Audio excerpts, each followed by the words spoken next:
Tuan-tuan sekalian, sebenarnya dunia, tuan-tuan sekalian, saya nak bagi tahu, ini Allah Ta'ala sebut digoncang dia guna pasif, bumi mengeluarkan benda pun dia guna dalam bentuk itu, sebab dia nak bagi tahu pemikiran manusia. Saya pindah lagi, maka dia sebut al-insan. Bila berlaku itu waqala al-insan, berkatalah manusia. Kenapa dia tak kata waqala an-nasu? Berkata manusia juga. Qul a'udzu birabbin nas, kita terjemah manusia, malikin nas. Kenapa disebut waqala al-insan? Sebenarnya manusia dia ada dua keadaan pada diri dia. Satu sebagai an-nas dan satu lagi sebagai al-insan. An-nas ini aspek fizikal, aspek material, aspek luar. Tetapi al-insan, kalau tuan-tuan balik buka ayat Quran, dia merujuk aspek spiritual, aspek rohani dan keadaan pemikiran manusia. Maka di waktu itu waqala al-insan, al-insan tertanya, an-nas tak tanya. Maknanya di waktu itu ayat ini nak bagi tahu manusia sudah rosak separuh daripada hakikat diri dia, yaitu kemanusiaannya. Sebab itu ketika mentafsir kalimah al-insan di sini, Al-Qurtubi mengatakan yang dimaksudkan dengan al-insan di sini yaitu ibnu Adam al-kafir. Anak-anak Adam yang kafir. Kafir ini bukan aspek fizikal, aspek akidah, aspek spiritual dan mental.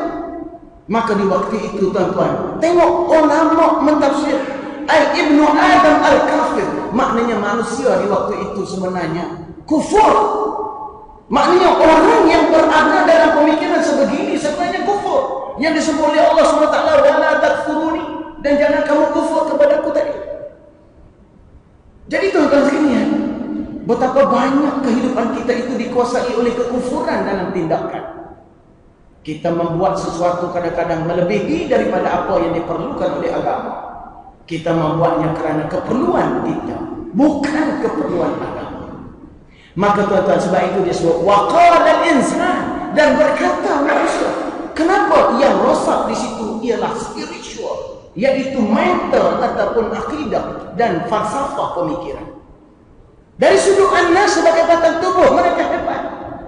Mereka hebat tuan-tuan, sebagaimana hebatnya Jepun. Mereka membina bangunan yang besar-besar. Kapal dalam air. Kapal dalam air memanglah. Kereta api dalam air. Ada terowong bawah laut. Kereta api mereka. Walaupun bumi mereka macam tu. Maka tuan-tuan sekalian, ni bukti jelas lagi. Waktu itu manusia berkata apa? Malaha. Cuba perhati baik-baik kalimah ini. Malaha. Apa masalahnya benda ni? Apa tak kenanya dengan bumi ini? Madu, what's wrong? Dengan laha, dengan bumi ini. Apa tak kenanya dengan bumi ini? Sebab itu diguna malaha. So cuba tengok perasaan manusia di waktu itu menjurus kepada aspek material. At-tafkirul madi disebut dalam bahasa Arab. Pemikiran materialistik. Masa waktu itu dia tak tanya lagi benda lain, dia tanya apa tak kena dengan bumi. So dia masih lagi berpaksi kepada sains mata-mata.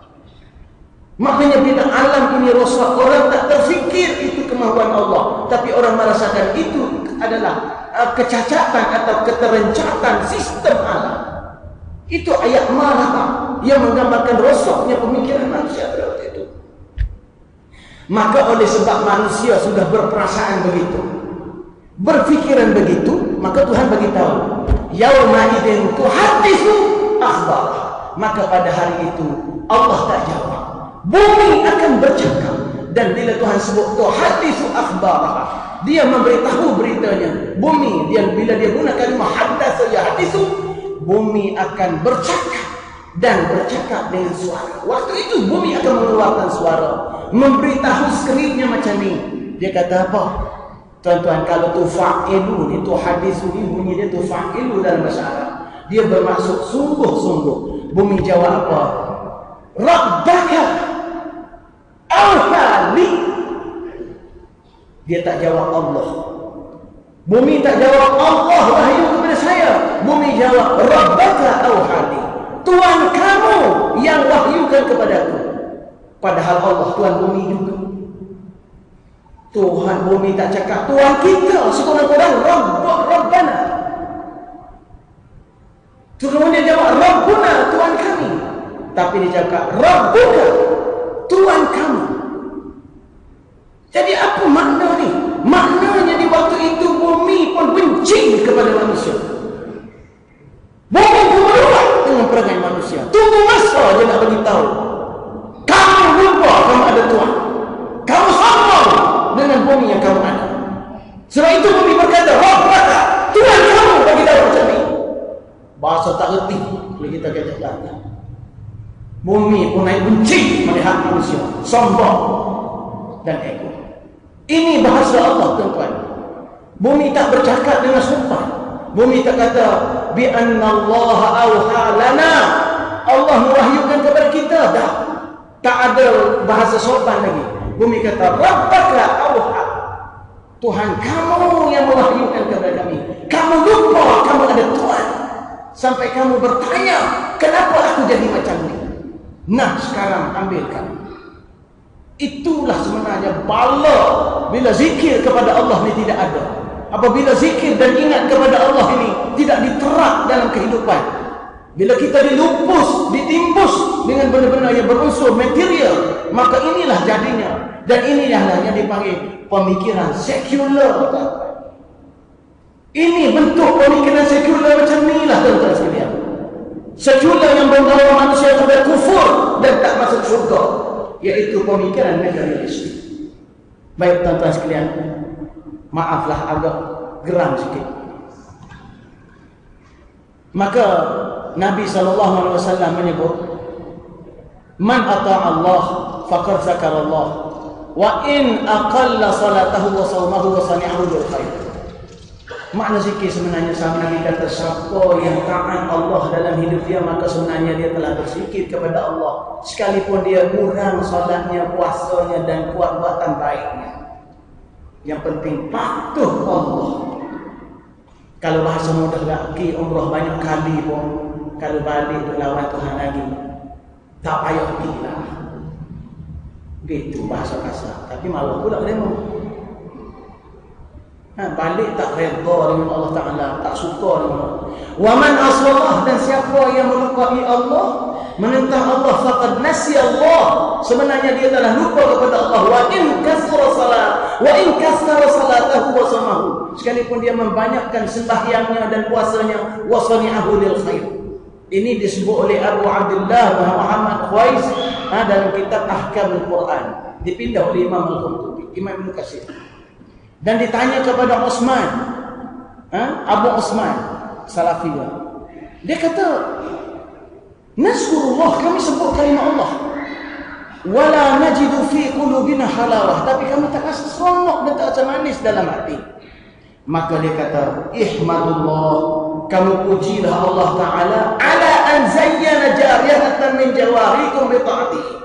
Bersyukur kepada Allah, moga-moga dia menghiaskan satu anggota kamu daripada banyak-banyak anggota itu untuk kamu mengikuti, mentaati perintahnya. Itu zikir yang sebenar. Jadi kalau kita setakat subhanallah, subhanallah, pergi semayang Mekah apa semua, tak berhenti baca Quran depan Kaabah, nak khatam depan Kaabah semua sekali, tapi balik lawan Allah Ta'ala, tak jadi apa-apa. Sebab zikir kepada Allah itu tak betul. Lawan Allah Ta'ala saya tak payah hurai, banyak dah hurai. Faham sendiri. Faham sendiri. Lalu Zunnun Al-Misri pula rahimahullah, dia menyebut, man zakarallaha ta'ala zikran 'ala al-haqiqah, kalau siapa-siapa mengingati Allah secara hakikatnya, nasya fi jambi zikrihi kulla syai', maka ketika dia ingat Allah itu dia akan lupa semua benda lain. Itu baru dipanggil betul-betul zikir kepada Allah. Hafizallahu alaihi kulla syai', dan dia yakin Allah akan jaga dia segala perkara. Wa kana lahu 'iwadan min kulli syai', dan dia akan dapat ganti daripada semua perkara. Itu orang yang betul-betul dipanggil zikir kepada Allah Subhanahu. Tuan-tuan sekalian, ini nak selipar je menyapa. Marah lagi tak apalah.